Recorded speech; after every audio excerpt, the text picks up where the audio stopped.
On va aller rencontrer une nouvelle fois un caricaturiste qui s'appelle Barrigue. Et alors lui, son rêve à la fin des années 70, c'était vraiment de voir Mitterrand au pouvoir. Et il en a beaucoup pleuré au début, mais je suis pas sûr qu'il ait envie que Mitterrand revienne. A tout de suite. Barrigue commence sa carrière de dessinateur au début des années 70. Il travaille alors pour Le Point, le JDD, mais aussi l'Unité, le journal du Parti Socialiste. Il n'a jamais été encarté au PS, mais partageait les idées du parti pour lequel il dessinait. La victoire de la gauche, une chose qu'il attendait depuis son enfance. 81, pour moi, c'était absolument bouleversant. J'étais à Paris, bien sûr. J'ai vécu ça avec mon père. On était profondément émus. Évidemment, après, il y a eu le Panthéon. Et puis, alors évidemment, là aussi, je me suis déplacé, parce que j'étais déjà en Suisse à l'époque. Je me suis déplacé au Panthéon. Et puis, cette foule, une joie immense et un espoir formidable. Et puis, on y était, quoi. On le méritait. C'était quelqu'un qui avait profondément envie du pouvoir. Il l'exerçait d'une manière un peu florentine, même très romantique par son côté très littéraire. Et je pense qu'il nous plaisait beaucoup pour ça, parce qu'il nous donnait envie d'être intelligent.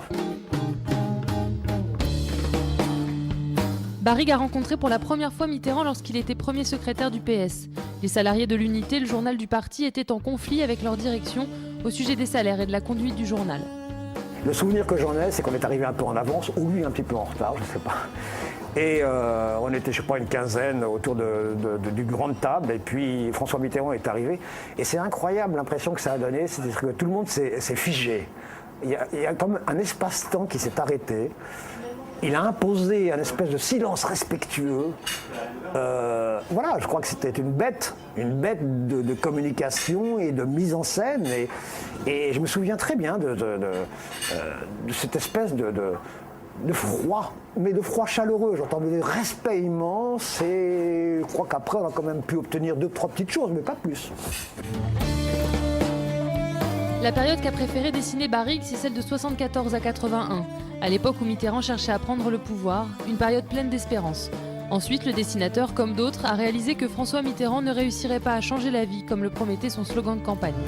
La déception m'a fait avoir une certaine méchanceté à un moment donné, parce qu'on parlait de l'affaire du Rainbow Warrior, mais enfin il y en a eu d'autres, des écoutes téléphoniques quand même.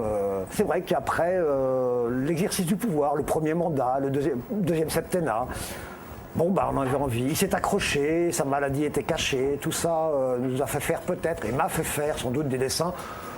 Ouais, un peu méchant, je dirais. C'est-à-dire qu'à un moment donné, c'est presque un examen de conscience. À quel moment je décide de faire finalement des dessins dits de droite? Voilà. Mais est-ce que lui, à un moment donné au pouvoir, n'a pas fait lui aussi une politique de droite? Oui, on peut répondre, il a fait du pragmatisme, voilà. Avec la mort de Mitterrand en 1996, c'est une page de son histoire personnelle que Barrigue a tournée. Comme si le dessinateur avait perdu un membre de sa famille, un père, un oncle. Avec Mitterrand disparaissait un idéal politique, une époque pendant laquelle Barrigue croyait encore que les idées de gauche étaient compatibles avec le pouvoir. Je ne souhaite vraiment pas à François Mitterrand de revenir. François, si tu m'écoutes, reste là-haut. Enfin, où tu es, je ne sais pas où tu es, mais tu y restes. Ne reviens pas, il n'y a rien à faire, rien. C'est perdu.